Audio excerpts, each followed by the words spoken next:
welcome to the Great Detectives of Old Time Radio. From Boise, Idaho, this is your host, Adam Graham. If you have a comment, email it to me, box13@greatdetectives.net. Follow us on Twitter at Radio Detectives and become one of our friends on Facebook, facebook.com/Radio Detectives.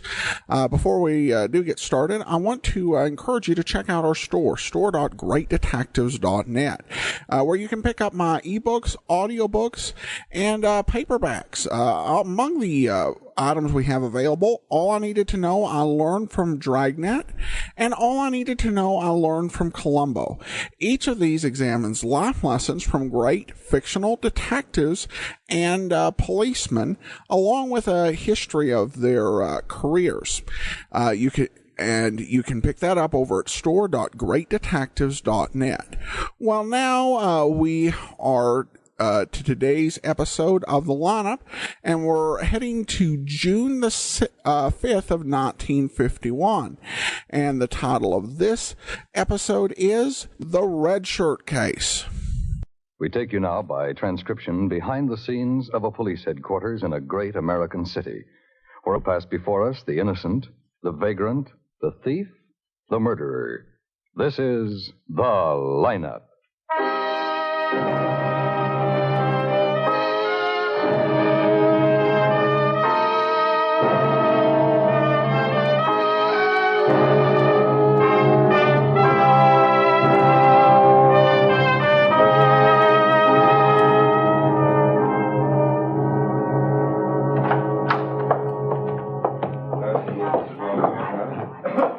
Go ahead, Kenneth. Go ahead.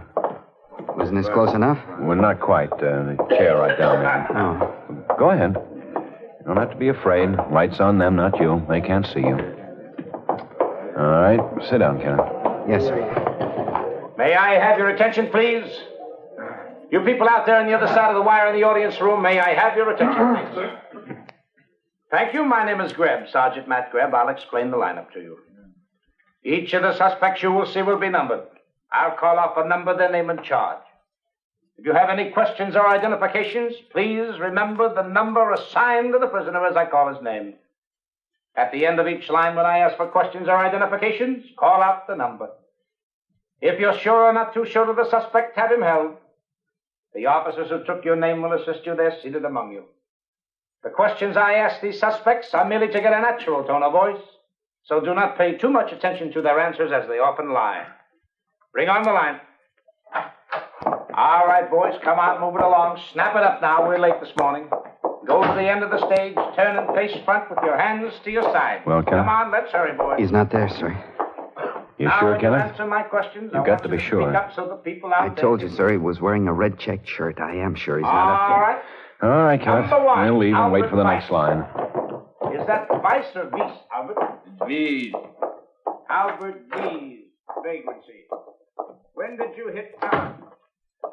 Well, sit down, Kenneth. We'll wait here. Oh, Lieutenant Guthrie? Yeah? What if this man hasn't been picked up? What if he got out of town or something? Well, we've picked up quite a few. But if you miss this man, well, that's going to make things look awful bad for me, isn't it? That's right, Kenneth. I've been thinking about it all night. It's going to put me in that alley all by myself. If you don't find him, it's going to be all me, isn't it? And then who's going to believe I wasn't in the store and I didn't shoot that guy? Well, he's still alive. If and when he regains consciousness, we'll take you to see him. That's what I'm praying for. He's got to come to. He's got to tell the straight story. He's got to tell you it wasn't me. Well, I hope he does, Kenneth. It'll make it a whole lot easier if he does.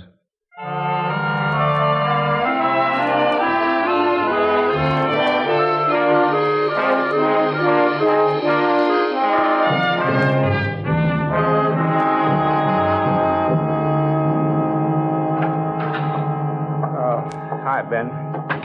He's not here yet, huh? He's having his lunch. He'll be up any minute. We put 6 lines in front of him this morning, Ben, but he didn't identify anybody. That's right. And he'll look at some more. He's looking for a man with a red check shirt. But did he recognize the man or the shirt? Well, I've asked him, Matt. He says he spotted the shirt first, but he thought he could identify the man from size and features, too. A lot of things wrong with this story. We'll go through it again when he gets here. I'm not saying I believe him, but Have you seen his record? No, I haven't had time. No, it's on my desk. He got into trouble a few times when he was younger. Then, year before last, he was put into the state school, mainly on the strength of his previous record as a delinquent. Here. He was there for 8 months, sent up without any actual evidence against him. They called him a psychopathic liar and sent him up on the basis of the testimony of others and his previous behavior. Well, he could have been innocent. I suppose so. Well, we'll try to get some more proof, if that's what you mean. That's exactly what I mean. All we've got on him now is location. He was there outside the store that had been robbed. But he didn't have any money on him. Paraffin test last night said he hadn't fired a gun. Yet Wordman was lying inside the store, shot through the spine. Somebody did it, Ben. I'd like to be sure we get the right one. Kenneth Munson, Lieutenant. Oh, yeah, thanks. Come on in, Kenneth. You remember Sergeant Graham? Yes, sir. Hi, Kenneth. Sit down, Kenneth. Here. Right here. I want to go through what you told me last night again, so Sergeant Greb can hear it all. Yes, sir. Tell us about how you happened to be in the alley. Well, I was on my way home. It's the way I always take. It's shorter than going around by Langdon. Where were you coming from, Kenneth? From my girl's house. Her name's Rosemary Kelland. Didn't you ask her about it, Lieutenant? Not yet. What time did you leave her house? Well, it's only about 10 minutes away, so whenever the trouble was... 11:30 on the nose. Well, then I left her place about 10 minutes before that, I guess. Any special reason for leaving at that time, Kenneth? 20 minutes after 11? No, sir. I don't think I even knew what time it was. We were both sleepy, and I was supposed to go to school this morning. She go to school, too? No, sir. She quit last year. Joseph Wordman closed his delicatessen every night at 11:30. Do you know that? I don't think I ever noticed. You passed by there almost every night, didn't you? Yeah, but I passed a lot of places on the way home. I never paid much attention to any of them. Why should I? You think I'm lying, don't you? Well, we're just going over your statement. Well, I'm not lying. I don't care how bad it looks for me. I'm telling the truth. I should have run away. If I had it to do over again, maybe I would. I even wanted to, but I didn't. If you're honest and tell the truth, things are supposed to work out Now, for you. hold it, Kenneth. That's what I've tried to do since I got out of that school. I haven't done anything wrong. You can ask the probation officer. I've got your parole record, Kenneth. It's a good one. But now it isn't anymore. I've been picked up for questioning again. My record would be better if I'd run away, but I didn't. I was coming through the alley and I heard some shots. You were coming from 4th toward 3rd. I was about halfway through. Then this man I told you about came running toward me. I ducked out of sight so he wouldn't see me. When he went by, I noticed a red shirt. Anything else about him? Well, it was pretty dark. He didn't look much taller than me. I don't know about the rest of his clothes, but I don't think he was wearing a hat. Now, that's the truth, but how am I going to prove it if you don't find him? I got the feeling you aren't even looking for him because you got me. Now, again. quit it, Kenneth. Quit it. This is just another job for you. You just want to get it off your books. I know that. You're more interested in getting a conviction than you are in getting the right That's person. enough, Kenneth. Send him back, man. Right. Come on. Kenneth Munson. See that he gets downstairs, will you? Right. Guthrie. Oh? Well, I'll be out for a while this afternoon, but I'll check with you when I get back. Mm-hmm. Yeah, I know that. But thanks for calling. Yeah. The hospital. Wordman's still alive, then? They don't know for how long. They don't think we'll ever get a statement out of him.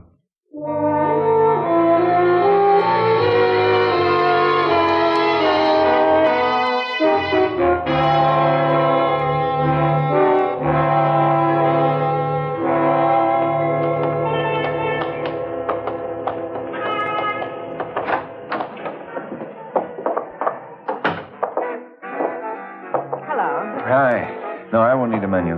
Just a cup of coffee, please. Oh, sure thing.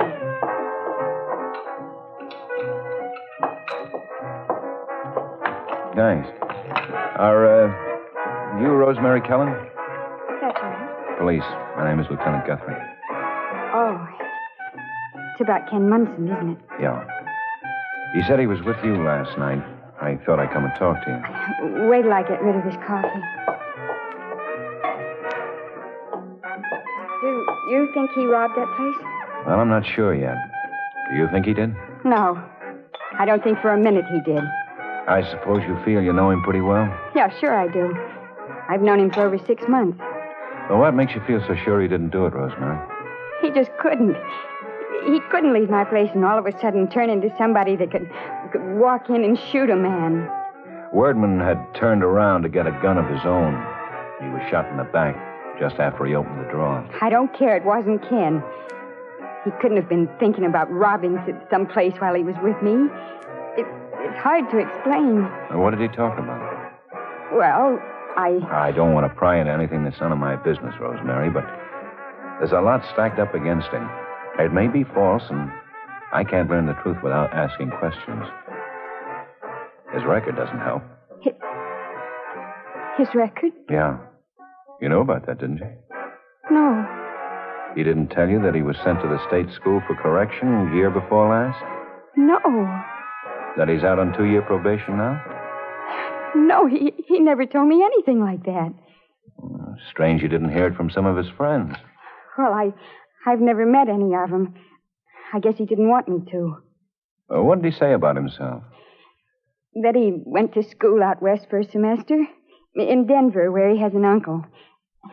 He wanted me to marry him and go to Denver when he graduated. He graduates this year, doesn't he? Yes, in a few weeks. I told you I thought I knew him. But I guess I didn't know him at all, did I? What about the money for the trip to Denver, Rosemary? He said he was going to borrow it from his stepfather, Vern Chris. Ken said he'd promised to give it to him to help him get started. How much?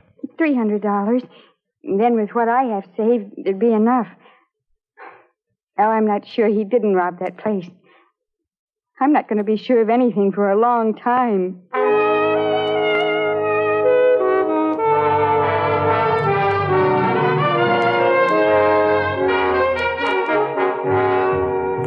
I'm pretty tired of this, Lieutenant. There hasn't been anything but trouble with that boy since I married his mother. He was 13 then. There's been one thing after another. I've been disgraced in front of my friends and business associates. I've been lectured like a numbskull by those stuffed shirt family relations experts we taxpayers support. Well, he's had his last chance as far as I'm concerned. I don't want to have another thing to do with him. Well, he hasn't been proved guilty yet, Mr. Chris. And why is he in jail?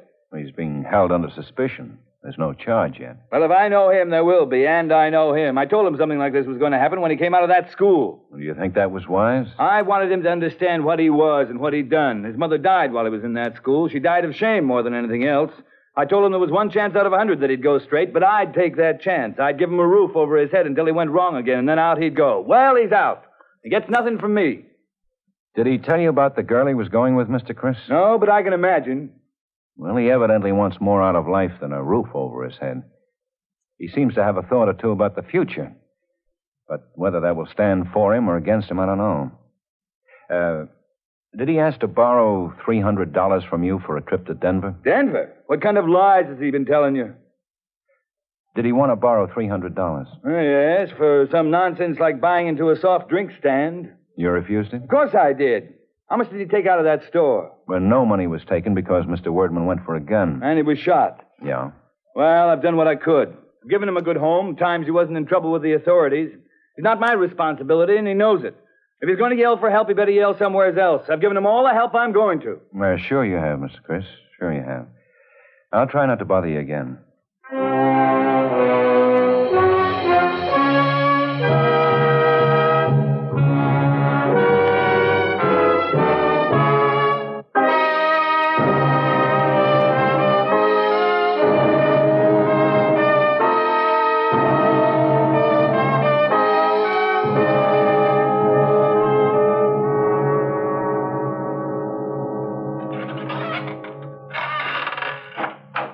Kenneth Munson, Lieutenant. Oh, thanks. Come on in, Kenneth.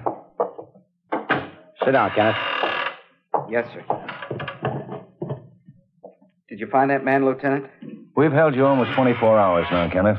According to statute, we'll have to let you go late tomorrow, I guess, if we can't bring a charge against you. I was hoping you found that man. Well, we haven't yet. It seems to me we have enough to bring a full complaint against Kenneth Ben. Well, it's not up to us anyway, Matt. Well, who is it up to, sir? Well, you don't think any court is going to read our report and not recommend a full complaint, do you, Ben? You never know. I'll lay you 20 to 1, Ben, if you want to lose some easy money. Who is it up to, Lieutenant? The court, Kenneth. Actually, the full complaint is made... Guthrie. Oh? Yeah. Uh-huh.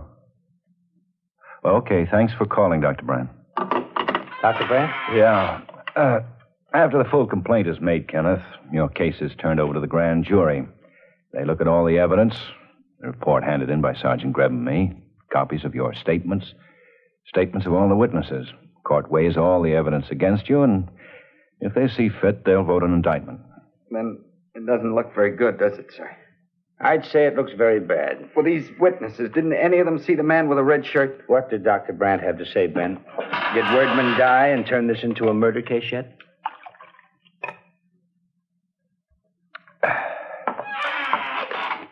Where do you think we should start looking for witnesses that could have seen this man in the red shirt, Kenneth? They'd help a lot. I don't know, sir. I thought maybe you'd found somebody who was on the street that night and saw him. What about Denver, Kenneth? What? Denver, Colorado. Oh. Well, I used to kid with Rosemary about it. Well, I guess she was playing it straight. She's one of the witnesses I was talking about, Kenneth. You know what she's going to tell the court? No. A man from the prosecutor's office will be there. He'll bring up your old record where they called you a pathological liar. Do you know what that means, Kenneth? Yes, sir. He'll ask Rosemary if you ever lied to her. And she'll say she's not sure anything you ever told her was true. No, that isn't right. You told her you wanted to marry? I did. I still do. I love her. Well, not enough to tell her the truth about yourself. You didn't tell her about your record. Well, that's right. I didn't tell her about my record. If you lie to the girl you're going to marry, you'll lie to everybody. No, it wasn't a lie. Well, what was it? Well, I'm ashamed of my record. I didn't think there was any harm in not telling her about it if I didn't have to. But why didn't you tell us you'd lied to her? Well, it wasn't a lie. It just never came up. Don't cut it too fine, Kenneth. You told her you went to Denver, that you had an uncle out there. I know I did. That was sort of a lie, but it wasn't a bad one. It didn't hurt anybody. I had to talk about something to cover up being in that school. Well, you must have figured we'd tell her the truth. I don't know what I figured. Maybe that she'd cover up for you? I didn't think anything. I knew she'd learn the truth. And if she knew it'd help me and she thought I was worth it, maybe I did sort of hope that she'd cover up for you? Well, it doesn't sound good that way. She wouldn't be covering up for me because I didn't do anything. You told her you were going to borrow some money from your stepfather so you could take it to Denver. I did try to borrow some from him.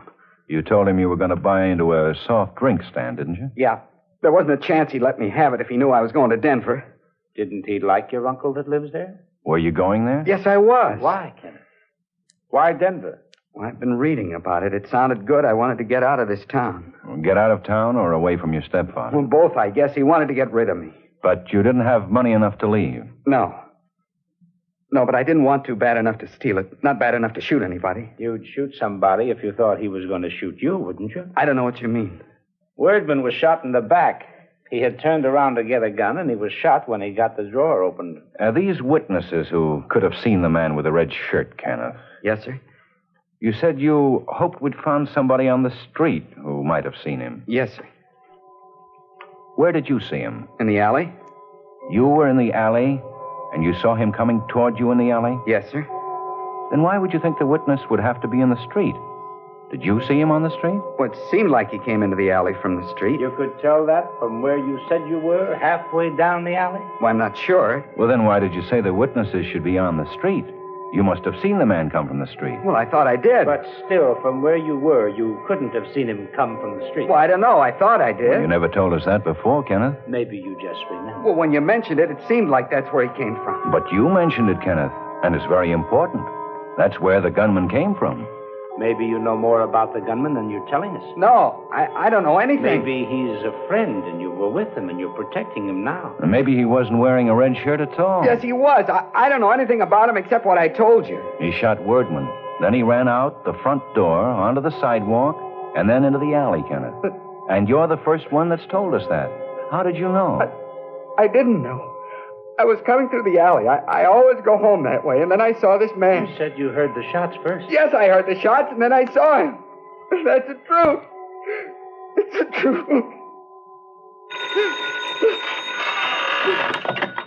Guthrie. Oh? And what did he have? And what does he do? Okay, I'll be out. I'll be back in a minute, man. Yeah. I knew you were busy in there, but I thought I'd let you know. Sure, Quine. It's time I got something.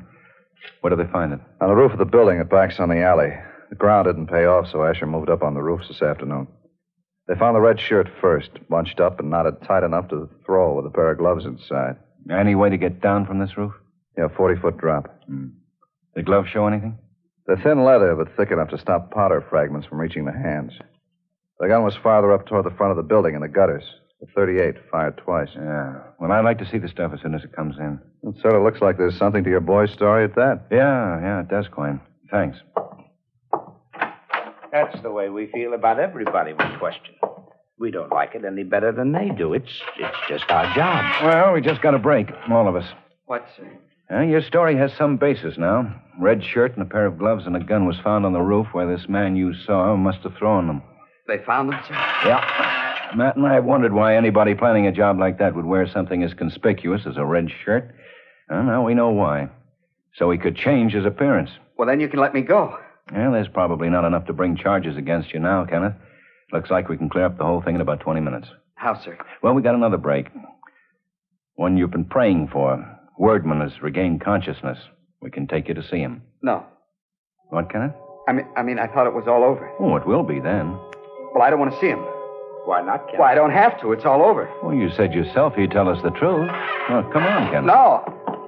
I don't want to. Well, why not? Because he'll tell you I shot him. Well, you've wasted a lot of our time, haven't you? They told me he was dying, that he'd never come to. But it was worth it. Every minute was a chance to get out of it. Shooting him was worth a chance to get out of this rotten town. A few mistakes, and I never had a chance to do anything good. Now I don't care what happens. Send him down, man. Tell Quine to get a clerk. Come on. I'll see you later, Kenneth. Kenneth Munson. Get him set up to sign a confession, will you, Quine? Okay, Munson. This way. Well, come on, brighten up, Ben. He had it coming. And he's lucky he's not facing a murder rap. He is. Huh? Oh, I hated to do it that way. When Dr. Brandt phoned, he called to tell me Wordman had just died. Oh. But you know, there was no other way to get around that kid's lying.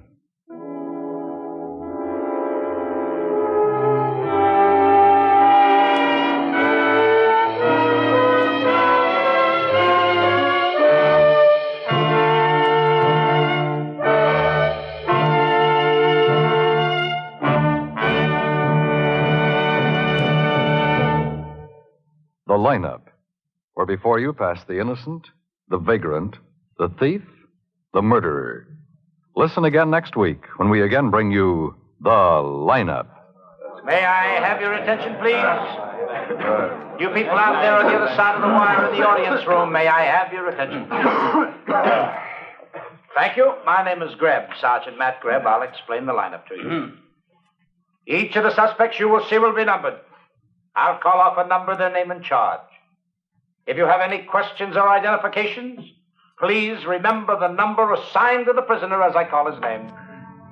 At the end of each line, when I ask for questions or identifications, call out the number. If you're sure or not too sure of the suspect, have him held.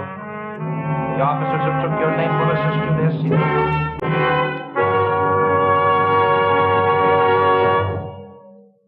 The Lineup, starring Bill Johnstone as Lieutenant Ben Guthrie and Wally Mayer as Sergeant Matt Greb, was written by Gil Dowd with music by Eddie Dunstetter. Featured in tonight's cast were Ray Hartman, Victor Perrin, Hy Averback, and Sammy Hill.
this is Andrew from OTRWesterns.com. I wanted to invite you to come take a look at our site. We stream live OTR Westerns 24 hours a day, 7 days a week, along with putting out podcasts of old-time radio westerns. Check us out at OTRWesterns.com. You're listening to The Great Detectives of Old Time Radio with Adam Graham. Now let's get back into the show.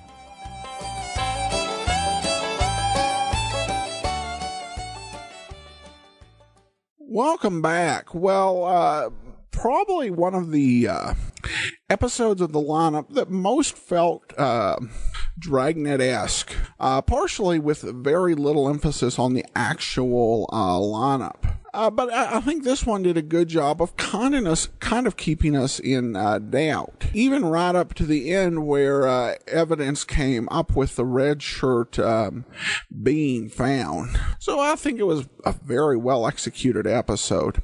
Well, now we do turn to listener comments and feedback, and a question from Jack, who says, Adam, I was looking on TCM to see what is coming up this week, and a movie called The Lineup will be on either Wednesday or Thursday. I cannot tell much from the synopsis, but it sounds like it could be based on the radio show.